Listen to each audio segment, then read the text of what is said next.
ہوں کہ یہ جو فلاح عام کے 215 انسٹیٹیوشن اسکولس کو ٹیک اوور کیا،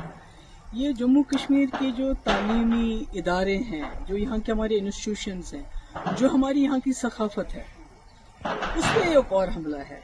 میں اس لیے ثقافت اور جموں کشمیر کے تشخص کے ساتھ اس کو جوڑ رہی ہوں کیونکہ بہت کم ایسے اسکول ہیں FAT کی طرح جو اسکولوں میں اخلاقی اسلامی تعلیم کے ساتھ جو ریگولر ایجوکیشن بھی دیتے ہیں۔ مطلب کوئی آپ جس اسکول کا نام نہیں لے سکتے ہیں جہاں پر یہ بیلنس مینٹین ہوتا ہو، اور ان اسکولوں میں سے بہت ہی نامور شخصیت ابھری ہیں، اور اس کے ساتھ ہزاروں کے تعداد میں، میرے خیال میں کوئی 50-60 ہزار تو اسٹوڈنٹس ہیں، ٹیچرز ہیں، فیملیز ہیں جو جڑی ہوئی ہیں۔ تو اس طرح سے اس کو اس کو ٹیک اوور کرنا، پہلے تو جماعت اسلامی کے تمام ایسٹس کو ٹیک اوور کیا گیا، ان کو بین لگائی گئی، اور تبھی امید تھی کہ یہاں ایک چنی ہوئی سرکار آئے گی، الیکشن ہوں گے، تو شاید یہ جو ہم پہ تابا توڑ حملے ہو رہے ہیں ہمارے تشخص پہ، ہمارے ہر ادارے پہ، تو کہیں نہ کہیں اس کو وہ روکنے میں کامیاب ہو جائیں گے۔ اور شاید یہی وجہ ہے کہ لوگوں نے نیشنل کانفرنس کو تقریباً 50 سیٹیں دی، پارلیمنٹ میں 3 ممبر پارلیمنٹ دیے لداخ کو لے کے۔ تو پر افسوس کی بات ہے کہ بجائے اس کے وہ اس چیز کو روکے، تو یہ گورنمنٹ کی طرف سے آرڈر آنا، مجھے لگتا ہے کہ یہ مطلب ایز اے کشمیری مجھے لگتا ہے کہ یہ جو لوگوں کا جو بھروسہ ہے ان پہ کیا گزری ہوگی، میں اس کا اندازہ نہیں لگانا چاہتی، کیونکہ پچھلے الیکشن میں تمام لوگوں نے اپنی آئیڈیالوجی سے بالا تر اٹھ کے، چاہے وہ جماعت اسلامی تھے، چاہے اہل حدیث تھے، چاہے امپلائیز تھے، چاہے ٹیچرز ایسوسی ایشن تھی، چاہے نوجوان تھے، سب نے سوچا کہ ایک ہی جماعت کو ووٹ دیں گے تاکہ یہ جو طوفان آ رہا ہے ہم پہ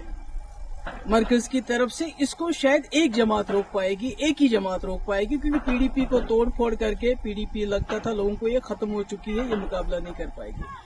تو ایسے میں یہ ہونا، اور ابھی آپ نے دیکھا کچھ دیر پہلے جو ہماری اردو زبان ہے،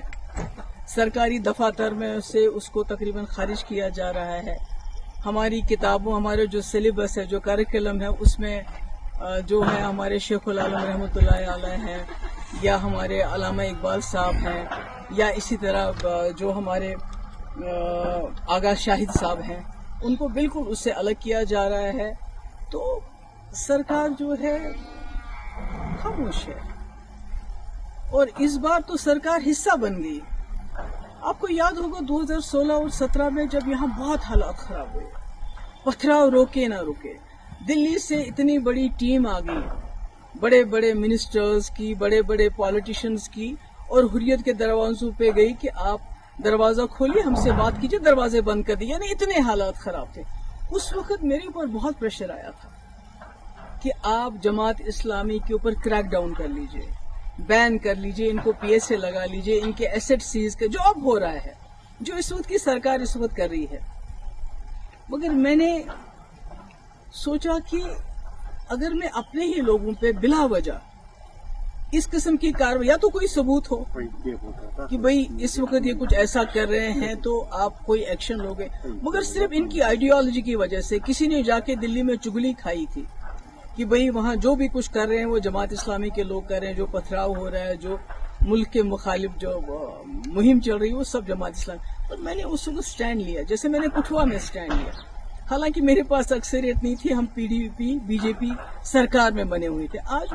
نیشنل کانفرنس کے پاس اپنی اکثریت ہے، اس کے باوجود وہ اس قسم کے فیصلے کرتی ہے، مجھے لگتا ہے یہ افسوس کے لائق ہے۔ اور اس کے بارے میں کیا کہوں گا، ویسے تو لوگ کہتے ہیں کہ کہیں نہ کہیں نیشنل کانفرنس اور جماعت اسلامی کا پرانے وقت سے چل رہا ہے، کہ جب شیخ صاحب مرحوم 77 میں آ گئے، اس کے بعد جماعت اسلامی والوں کے ساتھ کیا کیا گیا، کس طرح ان کے گھر چلائے گئے، کیا کیا ہماری مقدس کتابیں بھی نظر آتش کی گئی، اس کے بعد 87 کے بعد کیا کیا گیا، جو فلاح عام ٹرسٹ کے ٹیچر ہیں ان کو کیسے پبلک سیفٹی ایکٹ لگایا گیا، اور آج 2025 میں اب ان کے جو سکول تھے، جو لوگوں کے غریب لوگوں کو، غریب بچوں کو، کیونکہ آپ نے دیکھا کہ سرکاری اسکولوں میں جو چیز کمی ہے وہ یہ اسکول پوری کرتے تھے، جن کا کوئی نہیں ہوتا تھا اور کم فیس لے کے یہ تعلیم دیتے تھے۔ تو آج انہوں نے اتنا بڑا سسٹم جو ایک بنا ہوا ہے اس کو ایک حساب سے تباہی کے دہانے پہ پہنچا دیا ہے. کئی گھر اس کے ساتھ وابستہ ہے, کئی ٹیچر, سب کا مستقبل جو ہے